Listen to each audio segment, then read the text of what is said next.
welcome to the Good Games Podcast, episode 189. This is a show where we talk about video games and gamer-related things. My name is Frank from Palm Manso, and I'm your host. And as always, I'm joined by the co-host of the show, Alex Nunez. What's up, sir? Not much over here, Frank. I'm, I think, more curious about what's going on over there. What's your power level percentage-wise now? I'd say I'm about 90%. Okay. Literally, the sickness has gone.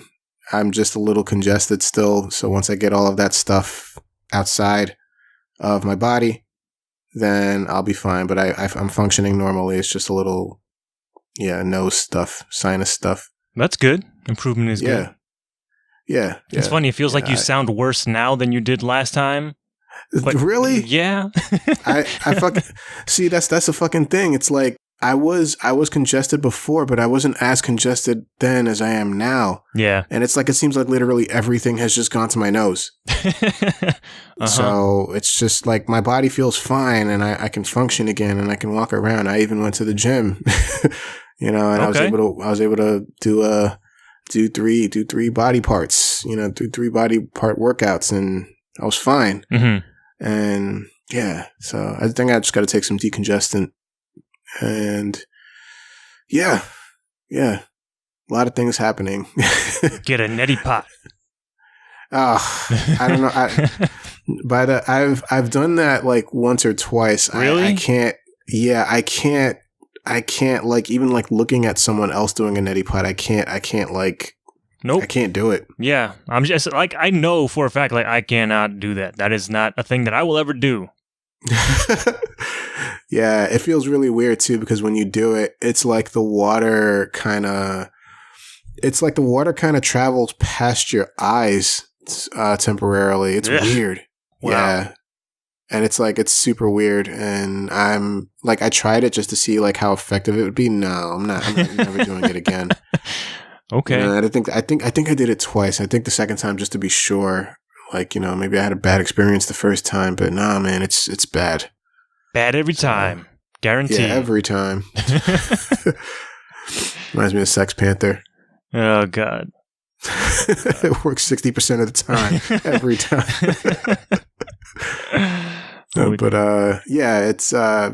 Getting better. Getting better. How about you? What's going on?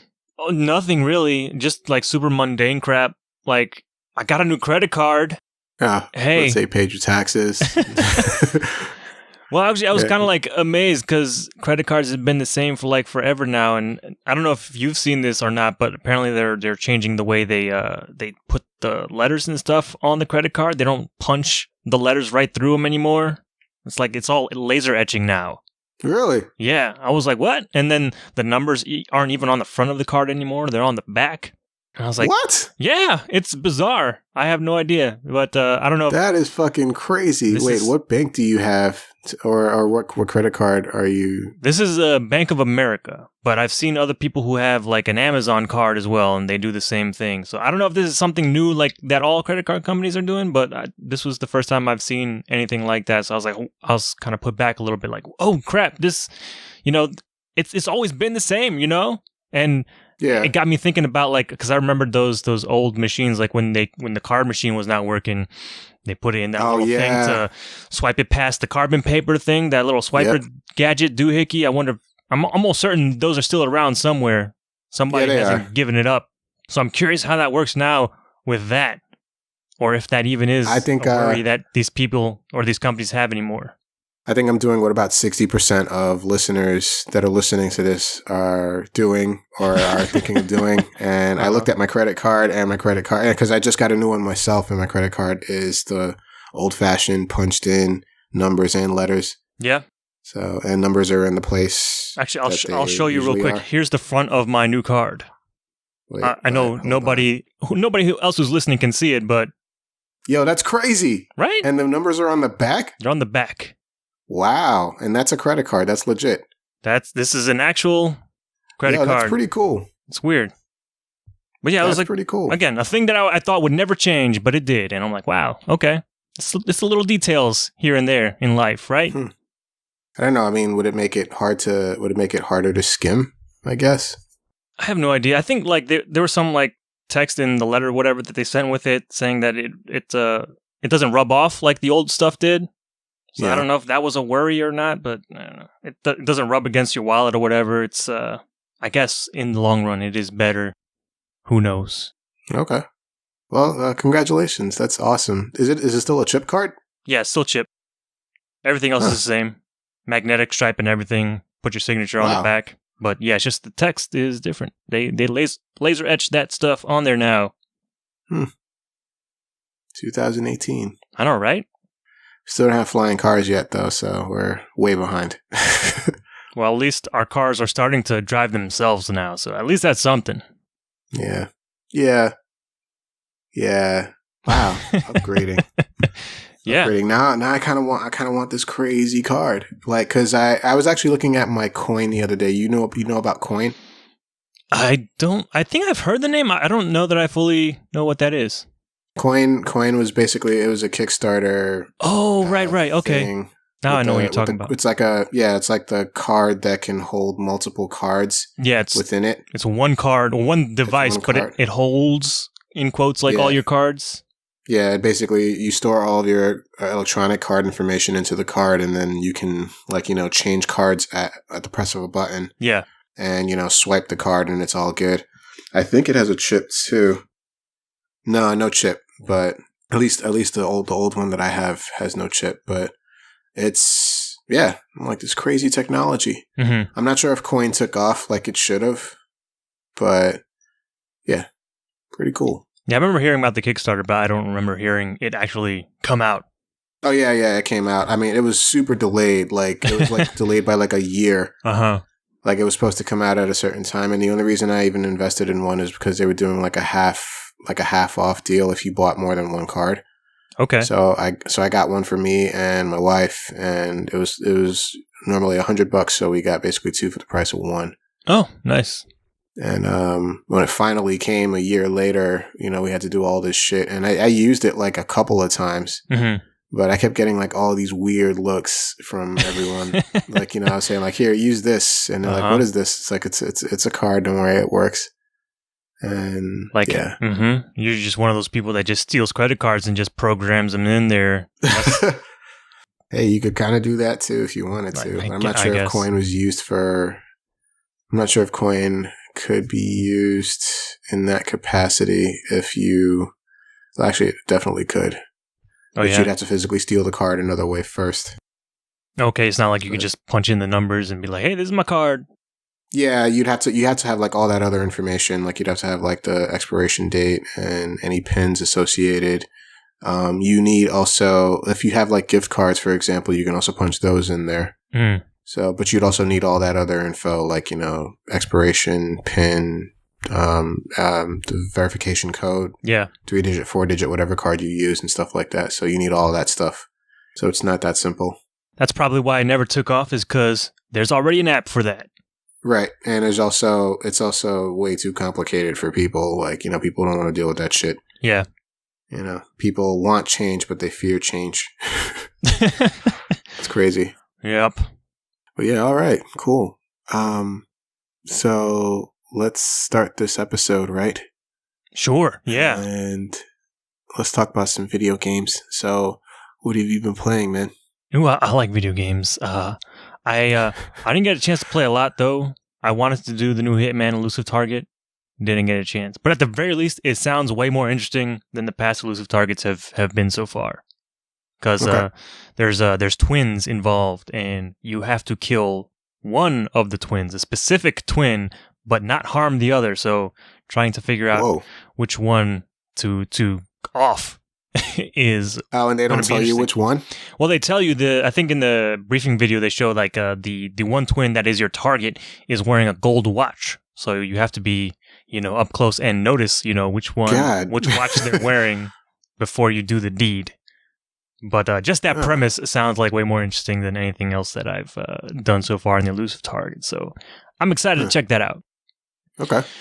But the one game that I've really delved into this week is called Shütshimi, Seriously Swole. Seriously Swole? Seriously Swole. It is a silly game. It's, I think the Choice Provisions guys are involved. I don't know if they developed it or if they were like a publisher or something on that. There's a couple different companies on this game, but this game came out a while ago, and it is bananas in some kind of cool ways. So if you look at the cover art, you'll notice that it's a goldfish, but he's pretty much Rambo as a goldfish. He's like wearing a bandana. He's got like this big ass shotgun. His face is like mad serious and somewhat realistic, but at the end of the day, he's still a goldfish. But it's just dumb looking, and I kind of dig it because of that. But yeah, the game is pretty simple. It's just like what you would expect from like a 2D side-scrolling shooter. Not unlike I don't know. I can't think of. I was going to say Galaga, but that's like top down. It's not the same. Yeah. Like R-Type? Yeah, more like R-Type, but I don't know if this is specifically because the main character is a goldfish, but each level is 10 seconds. Because, goldfish have an attention span of like 10 seconds, or memory of 10 seconds. Mm-hmm. And this game reminded me a little bit of like Half Minute Hero, where you're playing that game, 30 seconds at a time. This one is 10 seconds at a time, and they have fun with it because it's like a wave-based game, and it's like all randomly generated. Like the enemies you get are random, but I think depending on like what wave you're on, different enemies will spawn. So like you get to the higher waves, then more enemies will spawn and more tougher enemies will spawn as well. But each wave is 10 seconds, so it's not too bad to start off with. There's not too many enemies on screen, and you take them out, and then at the end of the 10 seconds, you get kicked to like this in-between screen that has a number of pickups that you can pick up. That screen is also lasts for 10 seconds. But goddamn, each item has like a paragraph and a half for its description. And I'm almost certain all of that stuff is like randomly generated. So like I'm seeing similar parts of the sentences on different items. So I'm like, this is just like random. They just want to waste your time reading this shit. But I think for like the first 5 waves in a game, there'll actually be like some highlighted blue text, which basically tells you what each item does. So like, okay, it's like just 2 words, like, okay, you get more bullets or something, or faster, you shoot faster. And like, okay, I can deal with this. And then after the 5 waves, then it's just the full-on item description that is just random gobbledygook anyway. It's not worth your time. But I just thought it was hilarious that, they give you 10 seconds. You got to pick real fast which one of these upgrades you want to use for the next wave. And they don't give you any time to read them. So I was like, all right. The other thing is that, like, almost none of the items really match what they do. So that is like another layer of like, okay, I don't know what the hell I'm picking. Like, for example, you can pick up a different kind of weapon, like a machine gun, which shoots, a laser beam, which shoots like lasers instead of your typical machine gun. But the item icon looks like an anthropomorphic, like, musical note. It's got like a face and everything. It's happy, but it's a musical note. But looking at it, you would never think like, oh, hey, that's the laser beam upgrade. But it is. And I'm like, oh, okay. So you kind of have to come up with like sort of like these mnemonics in your head to try and remember like, okay, this thing does that. This item is a bad thing. I should probably avoid that if I can. But yeah, there's a whole bunch of like different items, and they all do different things. Some of them are, bad, as I alluded to earlier. Some of them are beneficial to you. The more hilarious ones are where you get, I guess, different accessories for your face, basically eyewear. The first one I got was an eye patch for my goldfish. The problem with that is that although my goldfish is wearing the eye patch, the screen is also wearing the eye patch. Oh, that's cool. So it makes it really hard to see sometimes depending on what's happening on the screen, but it's just like fucking dumb that, okay, this game is just having a lot of fun. And it was... Wait, but which half of the screen is covered? For me, it was the right half, but you still have like the band from the eye patch going across the screen. Oh, I see. So it's still like an angle. Yeah, it's still like on the screen, like it's all over the screen, but the eye cover piece is on the right hand side. But I also did get like regular eyeglasses as well, which cover the entire length of the screen.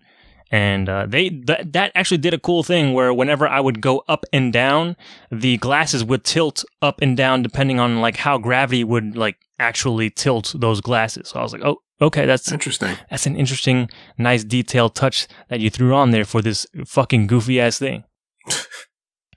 But yeah, it's like everything is 10 seconds at a time. You kind of gotta survive. Usually it's not, again, like the first couple waves aren't too bad. I think when I started getting towards around like wave 40 is when it got a little hectic and a little hairy.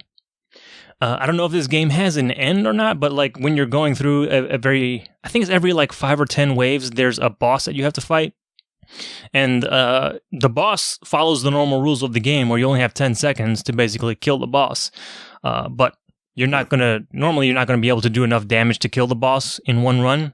But thankfully, the life bar that it has is persistent. So you might take it down like 60% the first time you encounter the boss. Then you got to do another like 5 or 10 waves. Then you come across that same boss again, and then finish off the life bar, whatever's left or whatever you left behind last time. Cool. Yeah, it's that game is a lot of fun. It's for like a pretty basic arcade kind of shooter. They do some fun things with it. I find myself coming back to it now and again, just to see how much further I can get. It's kind of like that high score sort of mentality where you just want to get the highest score, do as much as you can, and I kind of want to see what other weird fucking items there are because I'm pretty sure I haven't seen everything yet. I think my favorite item upgrade so far is I think it's like a beach ball thing that you pick up, and it turns the entire level into a bounce castle. And it's basically a free wave at that point because nothing matters. You can't shoot. The shoot button just makes you do little flips and stuff as you're bouncing off of the floor of the bounce cancel. The enemies come on screen like normal, but they're not shooting either. And if you run into them, you just bounce off of them. So it's just okay. Yeah. We're having a break now. Have some fun. And it's like, okay, that was unexpected, but again, it's like very welcome. And I like that the game has a wacky sense of humor. Sounds cool. Yeah. For some reason, I'm getting like a Tembo the Badass Elephant vibe from it, but a little more simple. Like a lot more simple, actually. Yeah, it's definitely much more simple and I guess more direct in terms of what you're doing gameplay wise. Mm-hmm. But yeah, it's Shütshimi is fucking fun. Cool. I'm trying to think what else like to say about it. I don't know if there's any other ridiculous things. Like sometimes you can get like animals that will accompany you. Like at one time I had a cat on my head that I could press another button to launch the cat at enemies, and the cat would like attack them and then come back to my head. It was weird, but yeah, that game is crazy. It's and it's cool. It's if you want something sort of simple, something arcadey, something you can kind of come back to, like Shütshimi is all right. Cool. What is it on? It's on just about everything. I played it on PS4. I know it's on the Vita. I believe it came out for the Wii U because that's about how long ago it came out. Oh, wow. Okay. Yeah. And I'm almost certain it's on PC as well. But yeah, it's at the very least on those systems. And yeah, I don't know how much it is though, but because I had it for a while, I probably got it off like PlayStation Plus at one point. All right. But yeah, that game's worth checking out if you're interested. But that might be. Yeah, you can even change the color of your goldfish. It seems like they were going for a Ninja Turtles motif with the color schemes. There are 5 different colors though. The 5th one is green, but the other 4 green goldfish. Yeah, but the other 4 are like the typical Ninja Turtle colors: orange, purple, blue, and red. Yes, sir. I usually went for the purple just because I like purple. Yeah, me too. But that's pretty much what I've been playing. Short and sweet. Just like Shütshimi. Cool. What about you, man? You get the chance to play some of their video games? Yeah. So I picked up Shadow of the Colossus. Oh. They're not calling it like Shadow of the Colossus HD or anything like that. It's just Shadow of the Colossus, but for PS4. Yeah. Okay. And my original first experience with the game was very late. And I got chastised by everyone for not playing it. But rightly so. I played the PS3 remaster of the game when it came out in 2011, I think. And so, yeah, I was just like, wow, this game's amazing. Bad controls aside, like, this game's great. Mm-hmm. And so I'm like, all right, let's get back into Shadow of the Colossus. So I remember originally I had a lot of trouble with not so much with the Colossi themselves, it's just getting to them, like exploring that world and kind of like, using aggro and the sword to guide me accordingly. Mm-hmm. So this game, upon starting it up, the first thing you notice is that it's completely like, 1080p now. It's totally like remastered. Apparently they say they remastered it from the ground up. They have like 7 or 8 different control styles. Oh, wow. That you can use. So they have like an updated control style where everything is simpler and the camera doesn't fight with you so much. And then they also have like variations of the classic control style where if you wanted the camera to fuck with you and you wanted the awkward controls, then you can have that too if you wanted. Uh-huh. So yeah, once you pick that, then you start the story out. And the first thing I will say about this game, it's a great game, but this I want to call it HD remaster, but it's really like remastered. But this version of the game is literally the same. Like there is nothing outlying about it. I think that would like consider it to be worthy of a purchase if you've played it already or if you own it already. Uh-huh. Like it's like to me, there's nothing more to it than the experience of the game itself, which is fine because the game is fantastic. Yeah. So, one thing I was also noticing once I started the game up or once I started going after the Colossi was that I was getting to them very quickly. Like because I think because the more modern control scheme fits a lot better, that you're able to like, control aggro a lot easier, and since you already kind of like remember where they are, you just let the sword show you where they are and just go. Uh-huh. And so I was getting to them very quickly. I think I defeated the first 3 in less than 20 minutes. Wow. Okay. So, yeah. So, the Colossi themselves look amazing. That they're in this new graphical style. I feel like, but there's literally, again, nothing different about them. They didn't change any of the patterns. The weak spots are in the same places and so on and so forth. The storyline, what little there is, follows the same exact storyline. There's nothing different about it. Right. And yeah, I mean, it's a great game and I'm having fun with it. I would just say it's just not worth picking it up unless you really, really, really, really, really love the game and you don't have a version of it already. Because if you do have a version of it already, you can kind of skip it. But if you're really just there for the extra control schemes, and also they added an easy mode, which the original games didn't have. Huh. Okay. And they had a hard mode, they had a normal mode and a hard mode, and they have an easy mode now. So, yeah, I think the updated controls, updated graphics, the engine itself as well, and the extra mode are literally the only things that this game has going for it. I wouldn't say it's worth the $40 purchase. I would say wait for it to drop in price. Uh-huh. Because the game, there's 2 other versions of the game out there already. And yeah, I feel like Shadow of the Colossus it's really good. And if you really love it, sure, go for it. But you're literally getting the same exact game out of it. Right. Like I think right now it took me only 2 days, like, maybe like 3 hours here and then another 3 hours, there. And I'm already at the 11th Colossi. Oh, wow. Okay. So it's like, I'm running through them. I'm running through them. The battles are exciting. I felt like the bird was my favorite before, but I think now it might be the salamander one. That was really cool. In that tower? In the tower where you have to keep going up and down the stairs. Yeah. And then the other one I really like was the one where you had to. Well, the tortoise was really awesome. Was really good too. And then the sand serpent was really cool too. The one where you have to use aggro. Mm-hmm.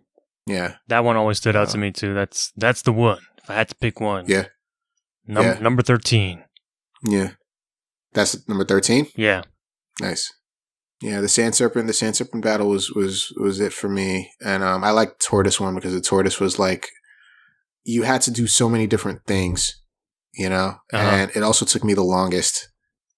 So yeah, okay, yeah, but if you really do want to try the game, just know that you're just getting the same game. If you just feel like replaying it for whatever reason, then yeah, you should probably get this one. Mm-hmm. But I don't know if you want to pay $40 for it.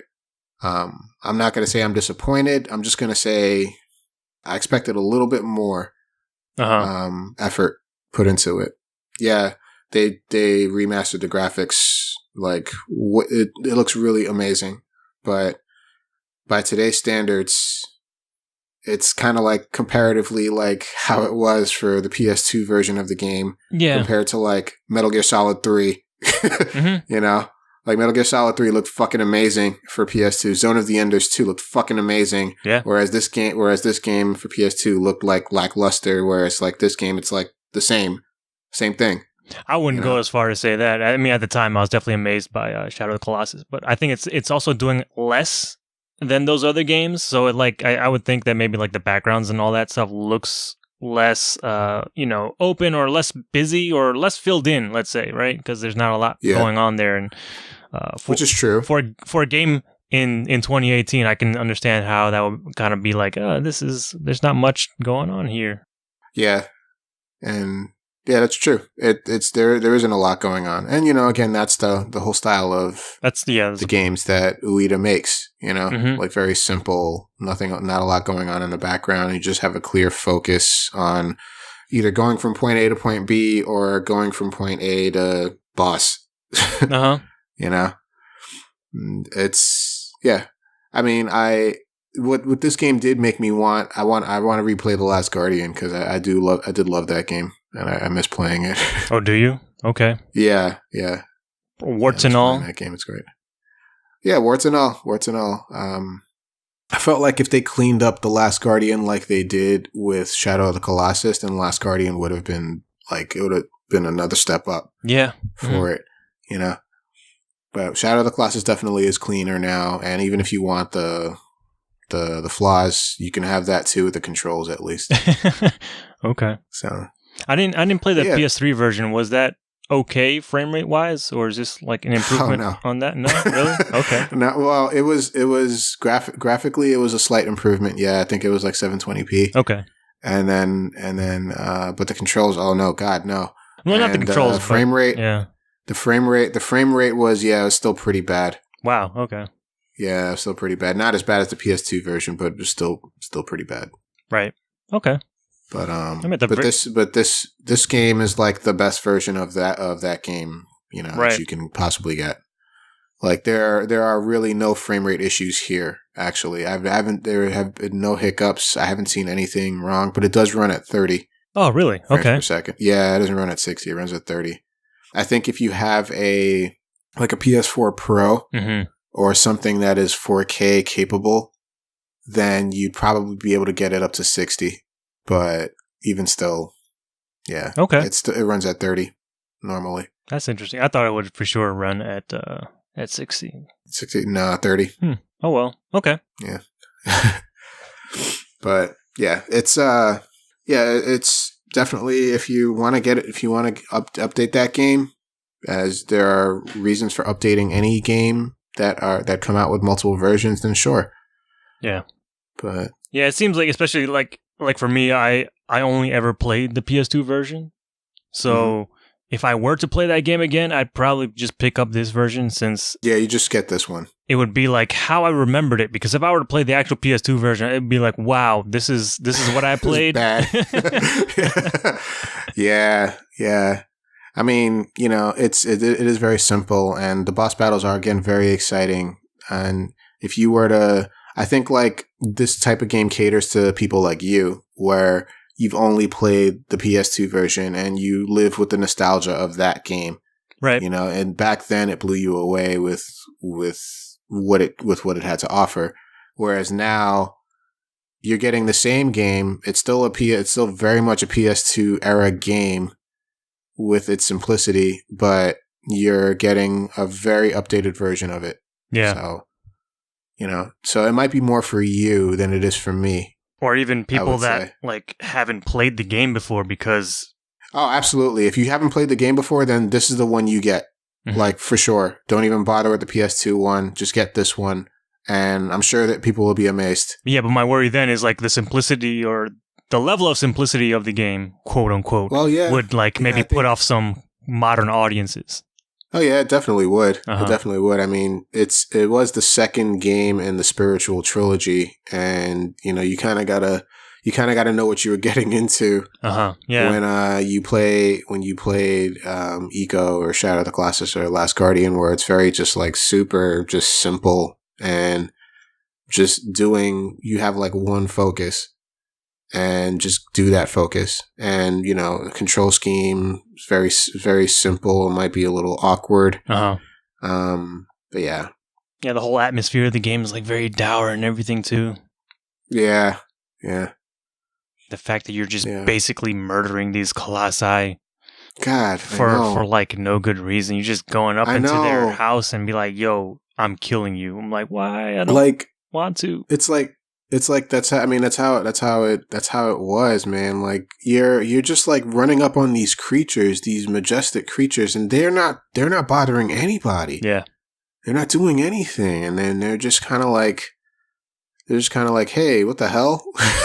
He's like, hey, get off of me, human. And, you know, they're trying to like shake you off and you're fucking like killing them and for no fucking reason. And I'm like, God. Yeah. I'm like, you are an asshole. I'm like seriously, the main character is an asshole. Mm-hmm. And the thing is to get to that end and see that, you're like, oh my God. You know, you think it's all for a girl and nope. Has nothing to do with her. Yeah. But yeah, Shadow of the Colossus, it's still a great game. I just feel like if you've played the game at all, unless you really, really, really, really, really love it, I'd skip it. But if you really want to see how it's been upgraded, then yes, but by all means, check it out. All right, dope. Yeah. So that's it. That's it for me for what we've been playing. Another kind of short and sweet one. So let's move into headlines. And I think I'm well enough to take on headlines this week. All right. We'll see. So first up, I'm going to change the order a little bit here because I feel like this should go first. So the Evolution 2018 lineup has come out. And so there are some obvious games here, and then there's a huge omission. Apparently, the internet's been freaking out about it. People who care in that scene. But anyway, the confirmed lineup is Street Fighter V Arcade Edition, Tekken 7, Super Smash Bros. For Wii U, Super Smash Bros. Melee, Blaze Blue Cross Tag Battle, which is interesting because the game isn't out yet. Yeah. It'll be out only a few months before EVO. Guilty Gear Xrd Revelator 2, Injustice 2, and Dragon Ball Fighter Z. So, you're probably thinking, where's Marvel? Well, Marvel vs. Capcom Infinite is not going to be in Evolution. Wow. For the first time in a very long time. Jesus. There's no Marvel game here. Or versus game even here. Well, Dragon Ball. Yeah. I mean, Dragon Ball Fighter is a Marvel vs. Capcom game with Dragon Ball characters, but... And then Blaze Blue as well. It's kind of like that, too. There's some versus representation, in a way. Well, when I say versus, I mean like a Capcom versus title. Okay. And that's definitely not here. And also... There's only one Capcom game here for the first time. I don't think that's ever been the case in EVO's history. I think there's always been more than one Capcom game represented at EVO every year, and there's only one Capcom game, and it's the big one, Street Fighter V. But yeah, everything else, Arc Systems Works has 3 games. NetherRealm Studios has 1. Nintendo has 2, and Namco has 2. So it's kind of a crazy shift. I think Capcom needs to really think about what they're doing here. Yeah. So, I don't know. What do you think about this?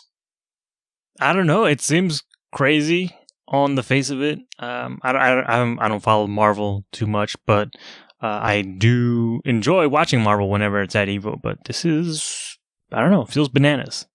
Yeah, I was seeing some like Twitter back and forth where like Markman was trying to, I guess, explain to people like what the decision making and all that stuff was happening, but he kind of didn't come out and directly say it, but it seemed like they were pointing the finger at Disney or Marvel that they weren't putting the support behind the game. right. That maybe Capcom and them were willing, but for whatever reason, I don't know, Marvel didn't want to. I don't know if there had to be any like deal or agreement there, but they weren't throwing their weight behind it, so that might be the reason why, or one of the big reasons why it's not showing up. But it is, I don't know, it doesn't feel right. Yeah, it does feel like weird. It does feel weird. Like I said, like Capcom usually has more representation than anybody in Evolution. And even though they would have less games at times, because there have been other years where Arc Systems Works have had 3 games into Capcom's 2, but Capcom's 2 games alone were huge. Yeah, like much bigger. And I was also looking at something that with Super Smash Brothers, both of them, that the Super Smash Brothers community is basically like next to Street Fighter, like the biggest fighting game community that's represented here. Yeah. Like they actually like support each other and, try to bring their scene up, and, actually like people go to locals, people go to tournaments, there are people that are always trying to like get, dailies and weeklies going. And so that's like one of the reasons why there have always been like 2 Super Smash Brothers games, as past from when Brawl came out. Like they've had both Melee and Brawl. And actually, no, I think there was one year where Melee was not there and Brawl was. And then people complained so much that the next year they brought Melee back. And I don't remember. I thought Melee has been there every year since they put it on the main stage. It probably wasn't on the Sunday finals day or whatever one time, but I think every other year it's been there. It's possible. I could have sworn there was like one year where it didn't make it, and then people were like, what the fuck? And so then they were like, oh, we're sorry. But right. Could be mistaken. But this is and also so they also announced the games that will be on the finals day of games that will be premiered will be Guilty Gear Xrd, Rev 2, Super Smash Bros. Melee, Tekken 7, Dragon Ball Fighter Z, and Street Fighter V Arcade Edition. Okay. So I have a feeling that Melee, Dragon Ball, and Street Fighter V are going to be like the 3 last ones. And then Guilty Gear Xrd and Tekken 7 will be before. Tekken 7 might be like the first one, if anything. That might even, the way you read it, I think that might be the order that it in. That order feels right, at least. I don't know. I think Melee, honestly, doesn't Melee always like go right before Marvel every year? I don't know if it's before. Yeah, I think it might be right before Marvel. Yeah, because I remember it was always Marvel, then Street Fighter for the main event. And then Melee was like right before that. But it feels like Tekken has also been getting pretty big lately. So I don't know. Maybe that might shift things a bit in favor for like Tekken instead of Melee. I don't know. It's possible. I think it also depends on the amount of entrants. And then they have to kind of see what, how to adjust for that. But so Evolution is in August. Registration has not come up yet for people who are interested in going, but yeah, that's it's kind of a big shakeup. Yeah. No Marvel. Now people can't say when's Marvel. They're going to say now where's Marvel. Yeah. I'm sure they'll have like side tournaments at EVO. It's just a shame that it's not an official the main game. Yeah. But all right. Well. Also, I forgot EVO Japan happened and we barely even saw, I barely saw any of it, but. I didn't see a whole lot of it either. I do remember that it also was not in. It was not. Oh no, it was. Marvel was in EVO Japan, but they were only like something like it was basically like a 64 person bracket, and that was pretty much all the entrants. Wow. Yeah, it was something super low. Doesn't seem like a very popular game in Japan anyway. No, it's not. And US has always had Marvel down, but over Japan anyway. So, so yeah. All right. So, moving along. So there's a bit of news that we were talking about that would come out as last episode came out the same day. So the Ninja Turtles we finally got a really good look at the Ninja Turtles in Injustice 2. And the video here is pretty awesome. I like what I'm seeing, and I had originally thought that they would have been like, you use one of them, and you can switch between the other, 3, as like assists or moves. But no, you can actually use all 4 of them. They just take up one character slot, but because of the gear customization system in Injustice, they basically just map them out as like different pieces of gear. So you can start off with whichever one you want and then use the other 3 as assists, which is pretty awesome. Well, they're not exactly assists. I think they, depending on what special moves you use, then like a certain turtle might come out. But yeah, they're basically 4 different characters, or maybe just one character with like slight variations on the playstyle. Yeah, basically, It says here, and it's like if you equip one of the 4 accessories, like the sword, bow staff, nunchucks, or sais, then you'll be able to play as that respective turtle that uses those weapons. Yeah. And it also says in online and tournament modes where specific loadouts are unavailable, players will be able to select each individual turtle from the character select screen. Yeah, because tournament mode will disable any gear. So that's why, thankfully, they throw that in there so you can play as your favorite turtle. Because they do play different enough from each other where it might make a difference. I don't know, in certain matchups, maybe like a lot of counter picking will happen just between all the different turtles. But I'm sure. Yeah, they look fucking cool, man. Yeah, man, I'm kind of excited. It'll be actually the day after you hear this episode. That's when the turtles will be available to download. So, what am I saying? No, they should be available already. Oh, well, by the time you hear this, then you will be able to get them. Yeah. Yes, they look pretty cool. Definitely, I would definitely say watch the video because there's some pretty cool stuff, like pretty cool teamwork attacks that I've seen. But I don't know. I'm not sure if the special is the same because it seems like the special might be the same for all 4. The super move. Yeah, it's the same for all of them. Okay, because I saw they only showcase Raphael doing it, and so it looks like it might be the same for all 4. But it involves all 4 of them, so I would assume it's the same. Yeah, it's just like I guess depending on which turtle you use, it might trigger in a different way, but the animation is pretty much the same once it gets going. Yeah, I'm excited. It'll actually make me play Injustice again. Do you even have the game? Yeah. Oh, I didn't even know that. I forgot. Yeah, I do. You got it. Yep, I played it. And I played a lot of story mode, which I enjoyed a whole lot of. Right. I enjoyed using Black Canary. Yep. She's pretty awesome, and I'm just excited about the turtles. I was like, "What? The turtles are coming to Injustice?" And then that's why I'm like, "I'm gonna get it." The only thing I have a question mark about is like how much they're going to cost, because like this article says it's going to be like $10 for the turtles alone, which is like weird because I think all the other characters individually in Injustice 2 are like $6 a pop. Yeah, I think maybe because I'm not sure if like any other characters in the character packs come with like gear loadouts or pre-loadouts already. But I think maybe because they come with like specific loadouts that you're basically getting 4 different characters in one, then I think that's why it warrants the higher price.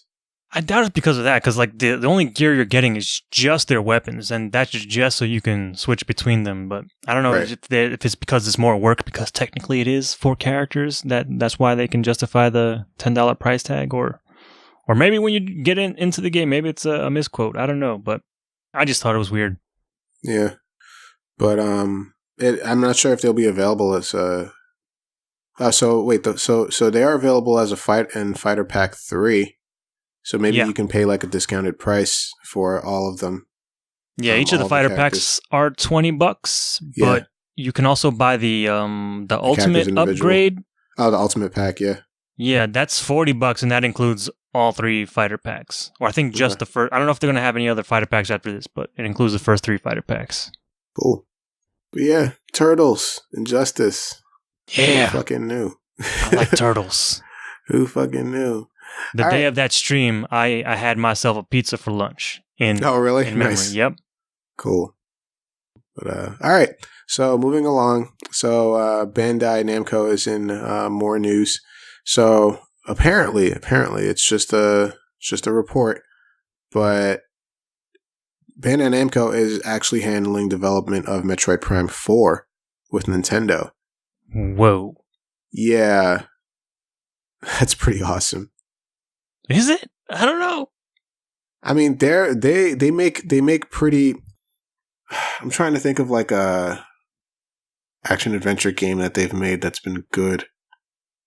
I'm sure there are examples of it, but I'm not like cringing at this. I think this is pretty cool that they're getting more into. they're going like everywhere with stuff, man. Yeah. I think just like my knee-jerk reaction is like a little bit of worry because of they did something similar with Other M, that Metroid game that they did with Team Ninja, and I'm like, damn it, yeah, about that. Oh shit! But then again, like Retro Studios did the original Metroid Prime trilogy, and they weren't like technically a Nintendo company, at least not to start off with, but they were like outsiders, and Nintendo brought them in and worked closely with them to make a pretty decent Metroid franchise, and we all know how that turned out, which was very well. And I don't know. Hopefully they can strike that magic again. But I would be lying if I would tell you that I'm not concerned. Yeah, definitely. Bandai Namco has been. Yeah, they're definitely good at making fighting games.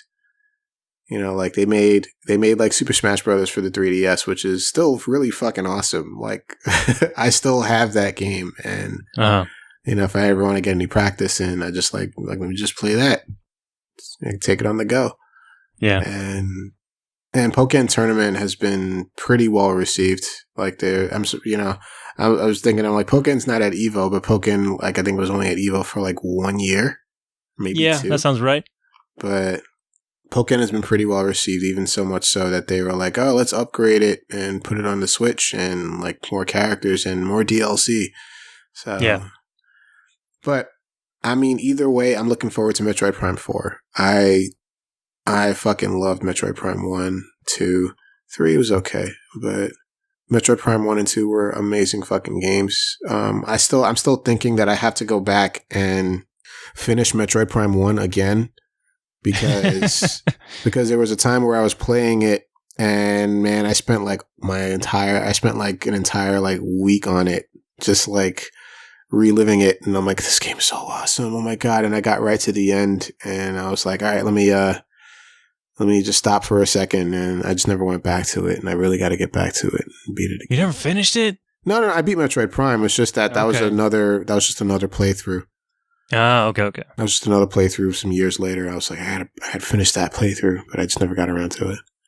Yeah, that game has surprisingly stuck with me for a long time. Yeah, Metroid Prime 1 is amazing. I only ever played the first one, but like... You never played 2? I've played a little bit of it. I have it, but I played like the first hour or 2 of that game, and that was You should definitely play it. There are people that say that. There are people that say, and I think arguably, yeah, they might be correct, but they are saying that 2 is better than 1. And from what I played of it, I've played it and beaten it myself. I was feeling just as awesome about it as I was with the first game. So okay, I definitely recommend playing 2 if you enjoyed 1. All right. But yeah, like even to this day, I'll still like be humming music from Metroid Prime 1. And it's just Yeah. like, oh, it's just in there, man. It's embedded in my brain at this point. Yeah, I like those Chozo Runes beats, and I like the I don't know, Phendrana drifts. Yeah, the Phendrana drifts. God, I like the was it the Magmore Caverns? Yeah, yeah. I like that music too, and yeah, man, it's good stuff. And I just like the original. Like whenever you get a power up. And I'm like, I love it. It's like, and I'm like, I'm like, yes, I'm upgraded now. I remember, I think when I got the Ice Beam, I was like the most excited because the Ice Beam was kind of a pain in the ass. Getting the Phazon suit for the first time was fucking crazy. Yeah, man, like fucking shit. That game was so good. But then all the visors that you use too, and especially when you fought Metroid Prime. When you fought fucking Metroid Prime, it was just like, I'm like, what the fuck? Like you have to switch from visor to visor just to fucking see it, and then you have to then you have to use a certain weapon with a certain visor, and then you have to keep switching back and forth. It's just, I'm like, God, it was a complicated battle. Even just fighting like regular Metroids was crazy because they latch onto your face. I'm like, oh my God, it's on me. Holy shit, how do I get it off? Jesus Christ. Yeah. Yeah, but either way, I'm looking forward to Metroid Prime 4. I liked the series as a whole. Metroid Prime 3 was not as good as the first 2, I would say, but it was okay. It was all right. I felt like it was just like fatigue setting in. And it's kind of like Retro didn't want to do it anymore. So they were just kind of like, whatever. And then tacking on the Wii controls and all that. Yeah. Yeah. So it's like they felt like they needed to put out a Metroid for the next Nintendo system, you know? But we haven't had a proper Metroid game for a while now. So. Well, last one was Samus Returns for the 3DS. Oh, yeah. Well, the 3DS, but it is a remake, technically not a new entry. Yeah. But, I look forward to finding out more. I'll reserve judgment until then. Yeah, I'm still a day one buy for me. Whenever it comes out, I don't care. Metroid Prime, if it has Metroid Prime, I'm there. So, all right. So, in the last bit of news that we have, so Nvidia is working really hard to increase the supply of graphics cards because fucking people mining shit and not making any graphic cards available for people that deserve graphics cards. I want a better graphics card, but I can't fucking find it. But in any case, so they're basically trying to make more graphics cards available to consumers. There's a huge demand in the market because of people hoarding and, just hoarding basically because of cryptocurrency mining that everyone's doing. And especially when it reached a kind of a peak a few months back with that. And Nvidia is saying like they're not counting on that lasting very long, and they are trying to meet the demand and overshoot the demand so that they can supply more graphics cards to consumers and whatnot. So, yeah, I don't know. What do you think of this for the most part? I know it kind of affects you to a degree. Well, not right at the moment, but I'm still sitting pretty, I think, with my video card right now. Because I bought it, I don't know, like 2 years now at this point. So I guess I got lucky because I beat out all these motherfuckers trying to buy every single GPU that they can just so they can run up their electricity bills and mine like a fraction of a cent at a time. But yeah, it's crazy that like it's gotten to this level, and Nvidia's like, I think they've even gone out to their retailers to say like, hey, like try and prioritize getting these GPUs or selling them to actual like gamers. Yeah. Which is like, wow, okay. Like I think practically the way they're doing that is like telling retailers not to sell in bulk because I guess these cryptocurrency miners, they're buying like packs of like GPUs. Yep. I think I saw somewhere that like some online retailer was like just like selling specifically bundles of like GPUs online. I'm like, wow. Yeah, that's basically like the only way that you can get like decent GPU, or not decent, or more than decent GPU, is that if you basically just like you build a PC and that comes with the build, or like a pre-build that the retailer would have. Yeah, like it's cheaper to buy a pre-built machine just to get the video card out of it. Right, just to get the graphics card out of it. It's just like, man. Yeah. It's a goddamn shame. But yeah, like fucking prices are ridiculous right now.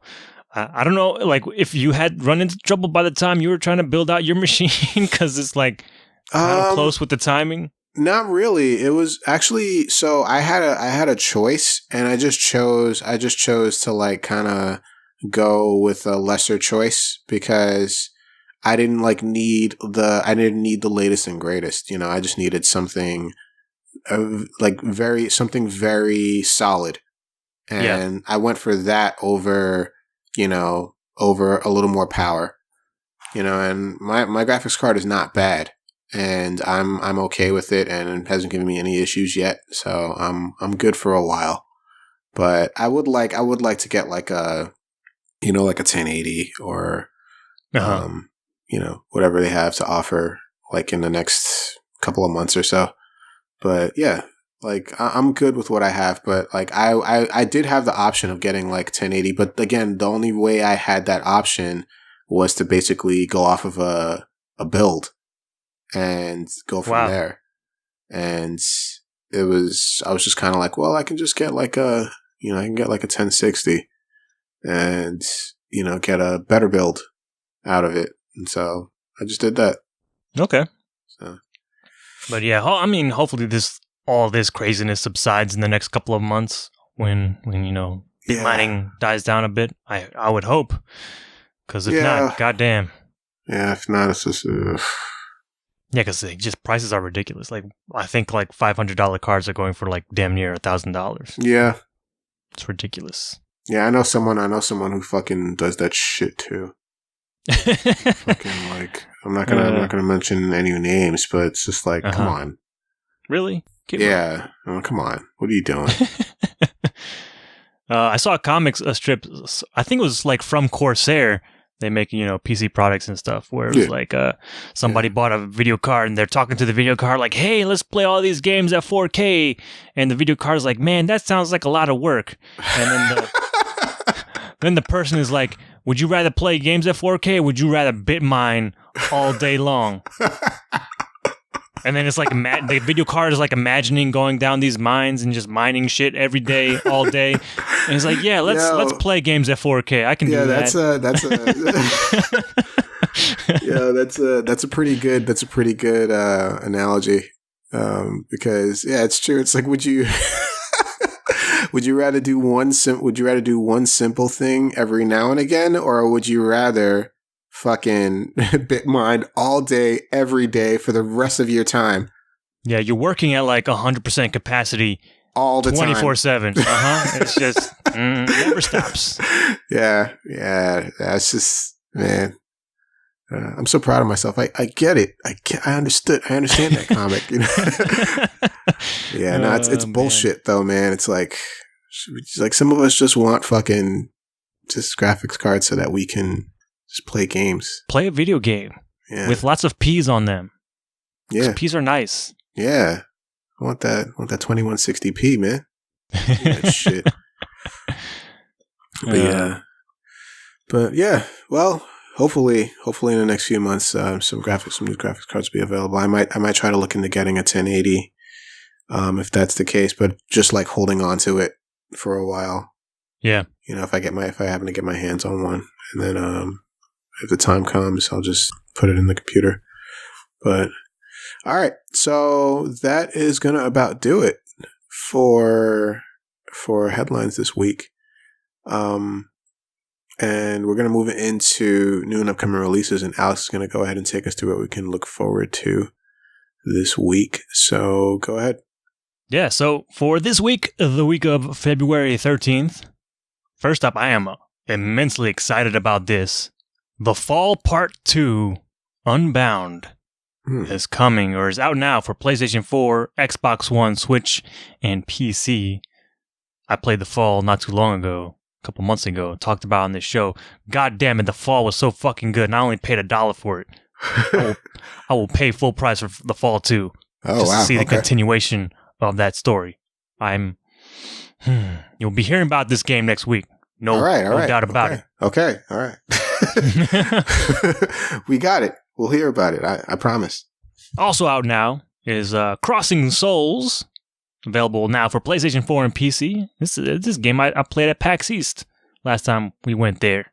It's that Saturday morning cartoon kind of game, and I guess it's got like a Stranger Things kind of vibe to it. Cool. RPG style and stuff. We've also got this week Dynasty Warriors 9 for PlayStation 4, Xbox One, and PC. Jesus, I didn't think they were still making those. Of course, people keep buying them. They're going to keep making them. Man, do people keep buying them, though? They sure do. Wow. No, it's comfort food for people. You know, they just want to mash on buttons and kill thousands and pound thousands of the horde. I don't know what the enemies are in that game, but, you know. I don't know what that either. It was just the waves of enemies. Waves and waves and waves of enemies. The endless waves.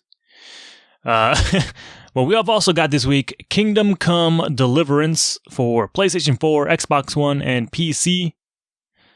Monster Energy Supercross, the official video game for PlayStation 4, Xbox One, Switch, and PC. Owlboy is finally making its way to consoles. That's available now for PlayStation 4, Xbox One, and the Nintendo Switch. Pinstripe is out for PlayStation 4. Radiant Historia Perfect Chronology for the 3DS.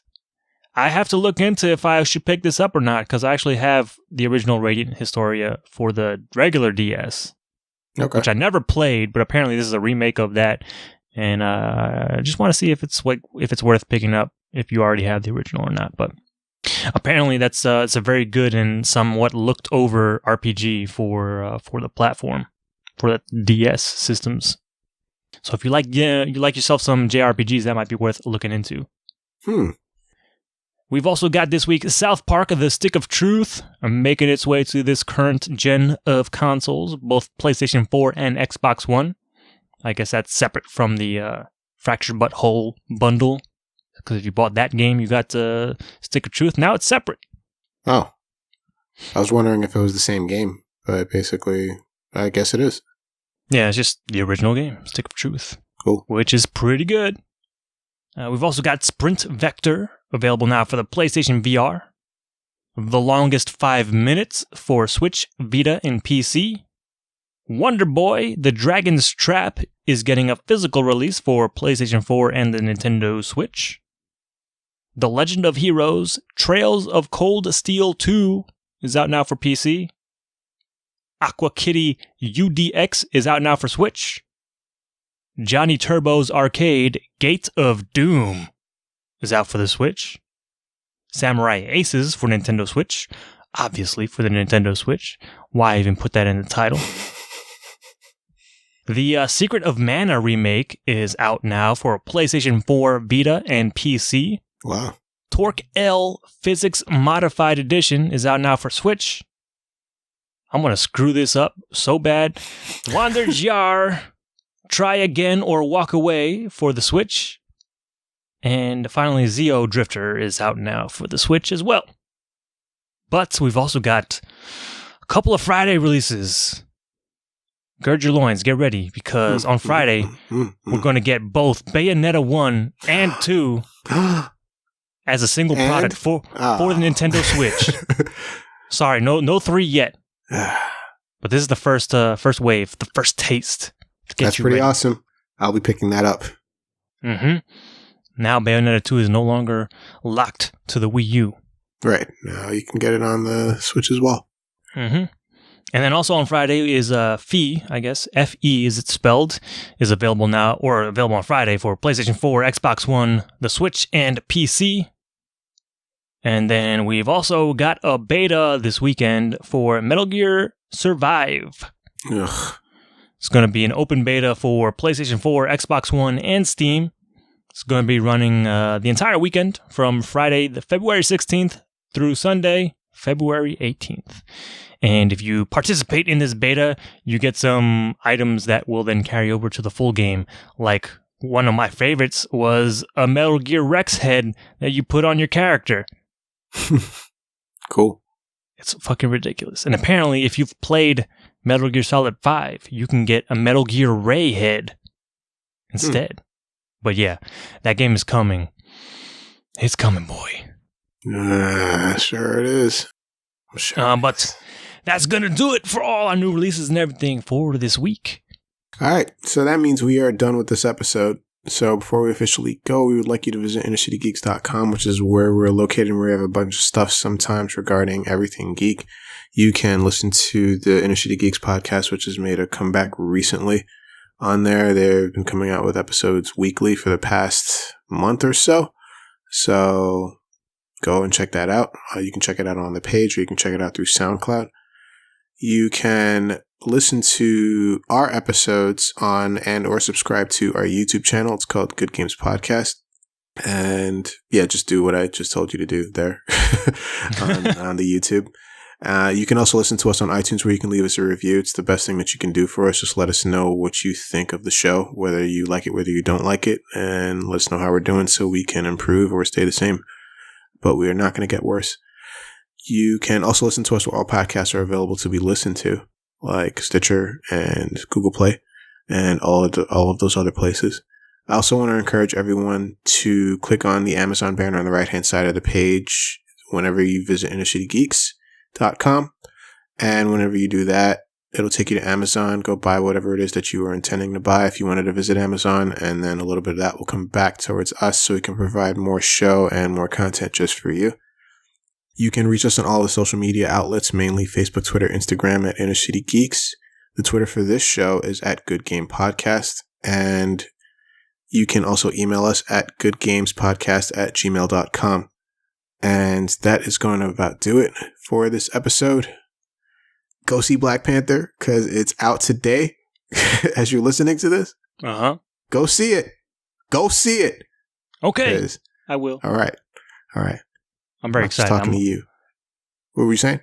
No, I'll say I'm very excited because the movie looks amazing. Ryan Coogler has done no wrong yet, so... No, he has not.